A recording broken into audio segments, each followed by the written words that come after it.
In 3, 2, 1. Today on the show, we have a very special guest. He is an expert in the field of relational trauma. He is an NHL Stanley Cup champion, Olympic gold medalist, and World Cup junior champion. He is also a best-selling author, speaker, and country music singer-songwriter. On top of all of this, he is also an advocate of the Breaking Free Foundation. Welcome to the one and only Theo Fleury. Theo, welcome to the show. Thank you very much for having me. Well, glad to have you. I was listening to some of your music last night, and I was actually quite enjoying it. You're really good, Theo. Oh, thank you. Yeah, well, I grew up around music my whole entire life. My family is very musical, and Sundays were spent sitting around together as a family, jamming and singing and dancing, and so it's always been a part of me, and I didn't really pursue it until after my hockey career was over, and I thought, geez, if I can write a book, I think I can write a song, and so I got some of my buddies together who were in the music industry, and we started writing together and putting songs together, and so yeah, it's been a lot of fun, and well, as you know, my day job is pretty intense, and so it's a great outlet for me to write and perform and do music. So it's been pretty cathartic for me as an outlet to sort of release a lot of the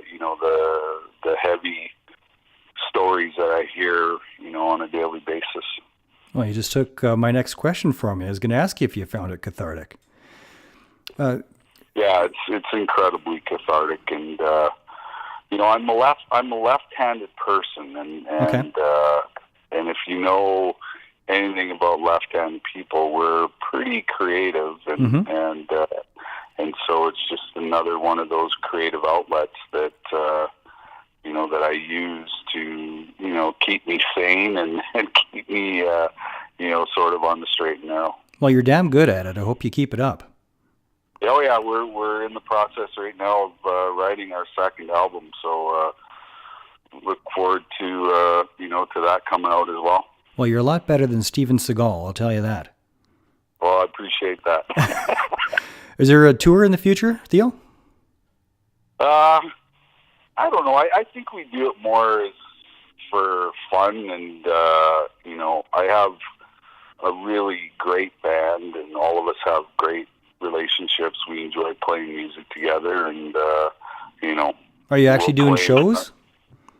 We did a tour after the first album came out, which was pretty cool, and but it's hard to convince people that this NHL superstar can actually sing and write and perform, and so it's hard breaking, as you know, the music industry is incredibly competitive and hard to break through, and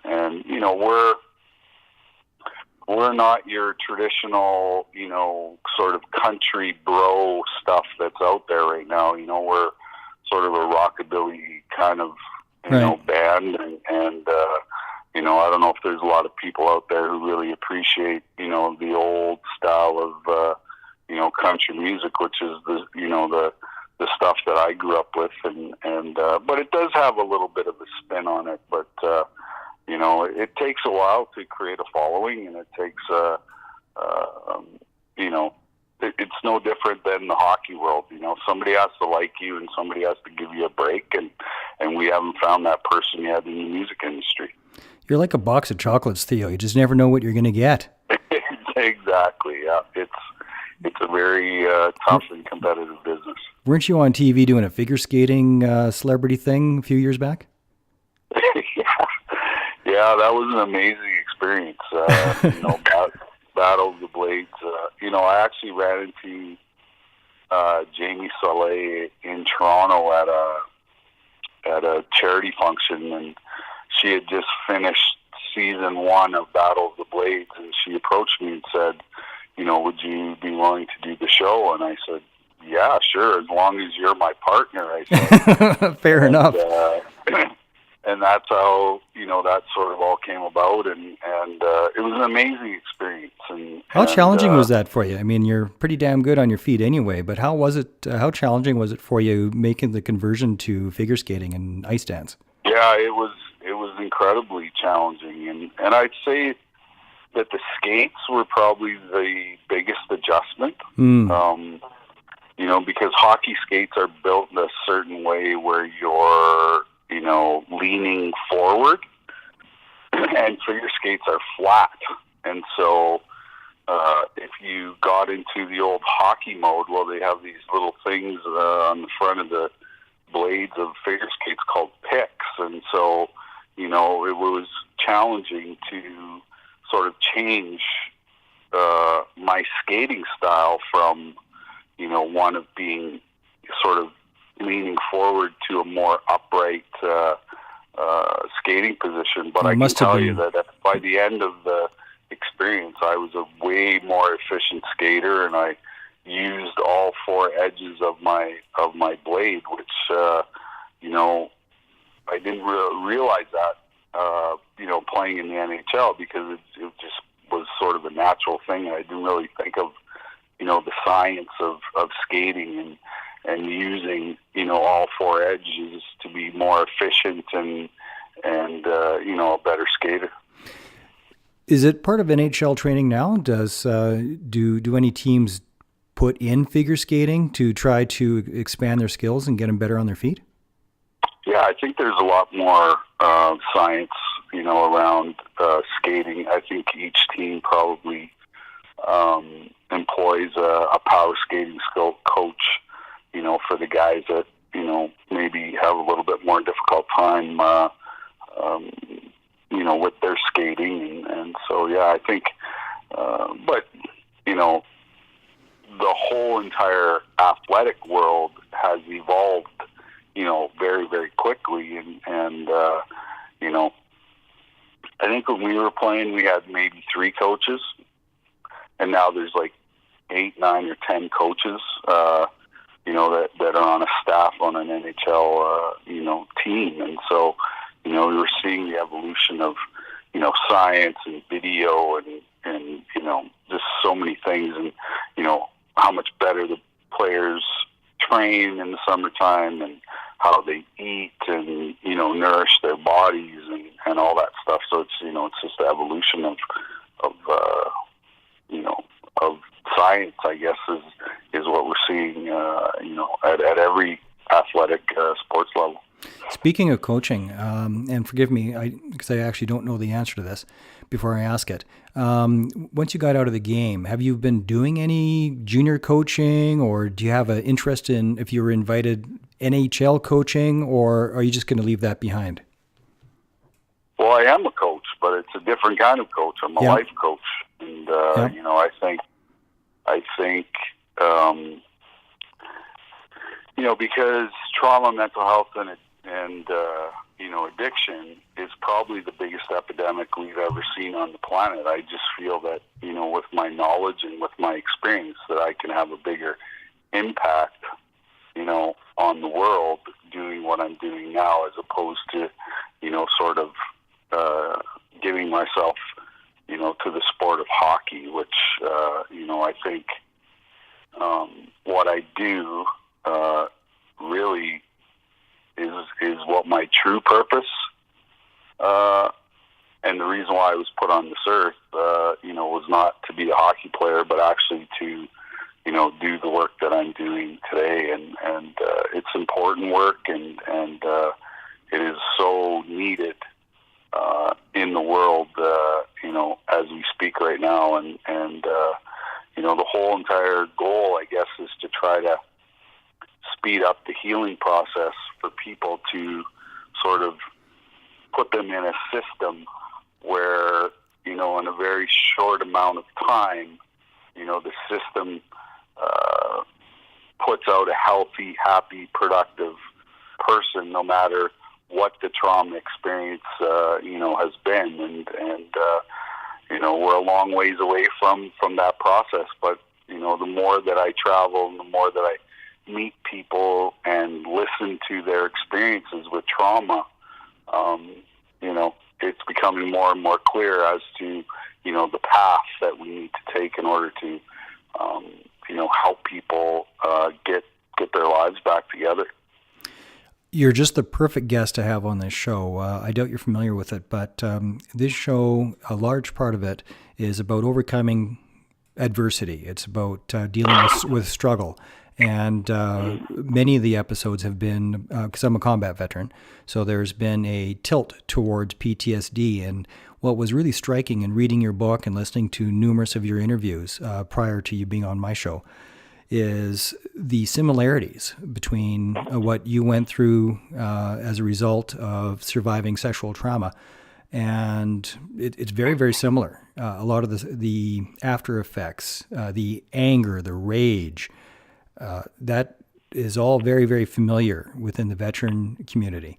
So to that, off the top of your head, if you only get to one or two, that's fine. But I wanted to ask you, for yourself personally, the top two or three coping skills that are healthy that you are using to combat depression. Now, in the earlier days, it was addiction as an unhealthy way of coping with depression. But how are you doing it now? That's working for you.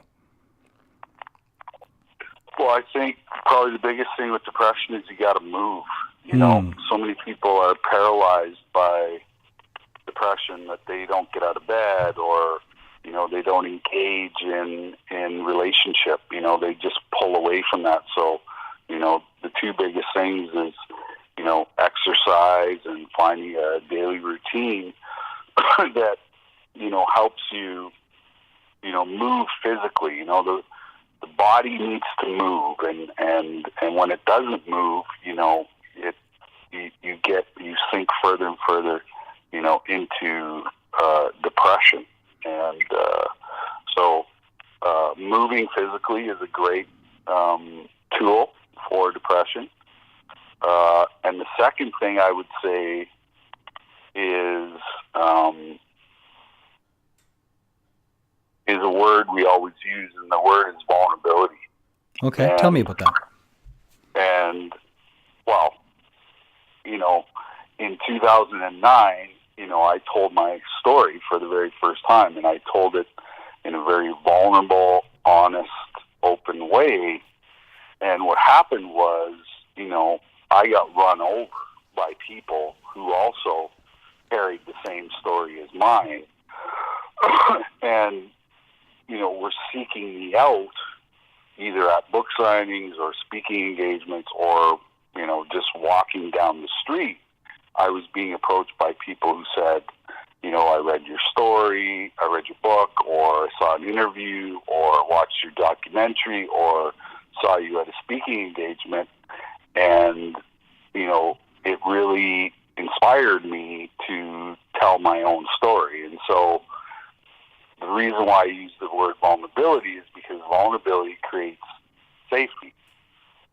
And when you have safety, that's when the magic of healing happens, because you now start to attract all of these people who carry, the same pain and the same suffering that you did for the majority of your life. And now you have a community of people who are all going through the same thing.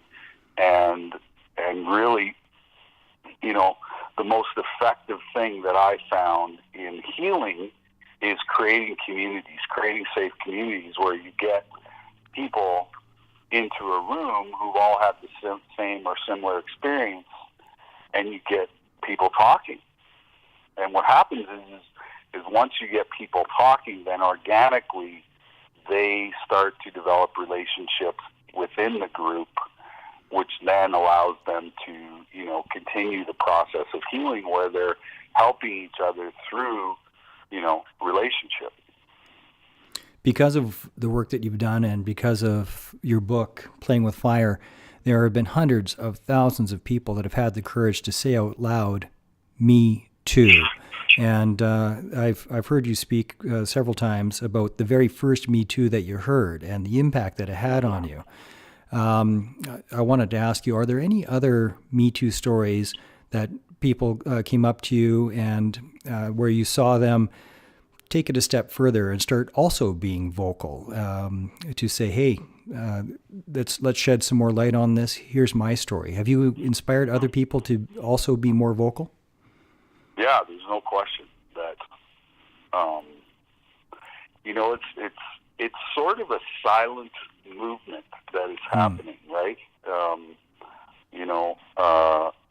I find the press does a horrible job of,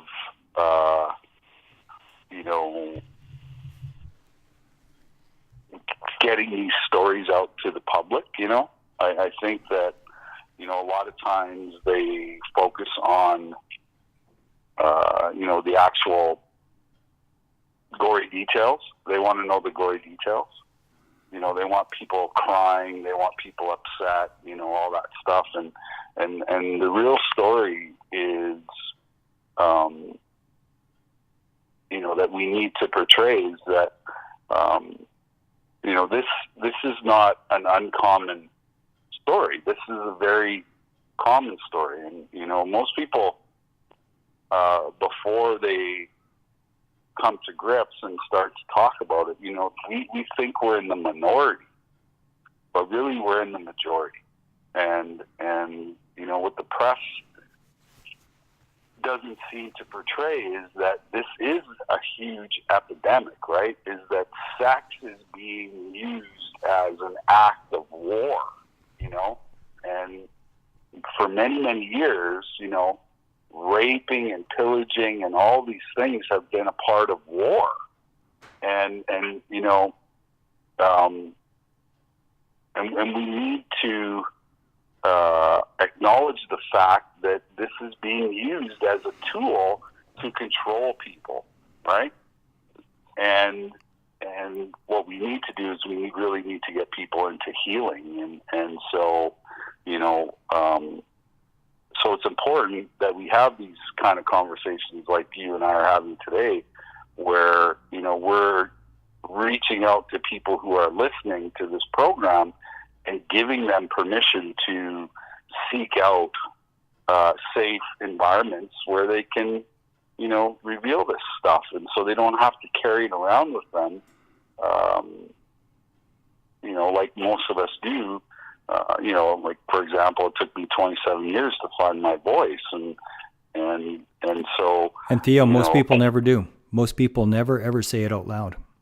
Exactly. And it causes them, lots of pain and lots of relationship issues and problems throughout their whole entire life. And so, we try to do on a daily basis is reduce the stigma attached to, finding your own voice. And, you brought up the very first Me Too. Well, I believe that everything happens for a reason, and that guy was there for a reason, and it was to show me that this is the true purpose for your life, and your experiences in life brought you to this place, and now you're able to shine a light in a very dark place, and allow other people through your story and your experience to choose a path of healing as opposed to choosing a path of, addictions and mental health issues. In the veterans community, one of the key ways, and it's not a silver bullet, it's, there's different modalities, but one of the important tools in the tool belt for recovery is peer support groups. And I was curious if you have participated in any peer support groups or if that's something that you would do in the future. Well, that's what we do at Breaking Free Foundation, And like I said earlier, I think the key to solving the mystery of mental health and PTSD and, all these issues is community, There is no magic pill. It is the simple fact of getting people into a room and creating safety. And when, like I said, when you have safety, that's when the magic of healing happens. And the cost of doing that is practically nothing. We run a program at Breaking Free called a Meetup. We meet twice a month at a couple of places that have been donated to us. Okay. We get a bunch of people in a room. Excuse me. We get a bunch of people in a room, and we talk about trauma, mental health, and addiction. And in the 2 short years we've run the program, we've actually saved 5 people from killing themselves. And so, it's as simple as that: is getting people in a room, creating safety through vulnerability, and then watching these people create, safe relationships with other people, and then they just help each other organically, away from, the venue. And it's that simple. How big is what's the history of Breaking Free? Are you the founder of that or a participant? Yes. Yeah. So in 2010, I got 7 of my friends, 2 Winnebagos, and we walked from Toronto to Ottawa to raise awareness around the subject of child sexual abuse. And it was the most incredible experience. And I know that all 7 of us who were on that walk, it changed our lives significantly, because, people were pulling up on the side of the road, getting out of their cars, approaching us, and telling us these incredible stories of, abuse and, all kinds of abuse, spiritual, physical, emotional, sexual, all kinds of abuse. And when we got to Ottawa on the 10th day, we were met by, about, I think it was a couple thousand people who all shared, the exact same story. And when I came back, we had sister walks all over Canada the same day that we arrived on the front steps of Parliament. And there was a girl in Calgary who ran, the Victor Walk in Calgary, and then wrote this amazing blog about her experience of telling her story for the very first time. And I was like, geez, I got to meet this girl. And so 3 of us met at a Starbucks, and we started talking about creating this, foundation where we could help all trauma survivors. And so that's where the Breaking Free Foundation was born. And so basically we run 2 programs. The first program is a therapy grant program, because most people can't afford professional help. And so you can write to us for a therapy grant. Once you're approved, we'll pay for your first 6 sessions of therapy with a trauma-informed therapist. And then That's if fantastic. you need more after that, then you can reapply, and then we'll pay for more as well. And it's been awesome. And the people that we've collected along the way, we've seen incredible change in their lives, and it's been a wonderful undertaking. And like I said, we've met some really incredible people who, came into the program, broken and, barely functioning. And now, they are on a path of healing, and it's been amazing. One thing I wanted to ask you today, Theo, is, because it's something I definitely relate to personally, reinventing yourself as a grown man in his 40s and going in a completely different direction. That's not something that a lot of people have to overcome and to figure out. What message do you have for other people that are in their mid-40s or even later, and they are basically starting from zero and rebuilding from the ground up? What do you have to say to them? Well, people are afraid of change, right? And, we get stuck in these routines, right, where we almost become robots, right? And so, every time that I've had to reinvent myself, it's been scary. But I think every time that I've taken on, the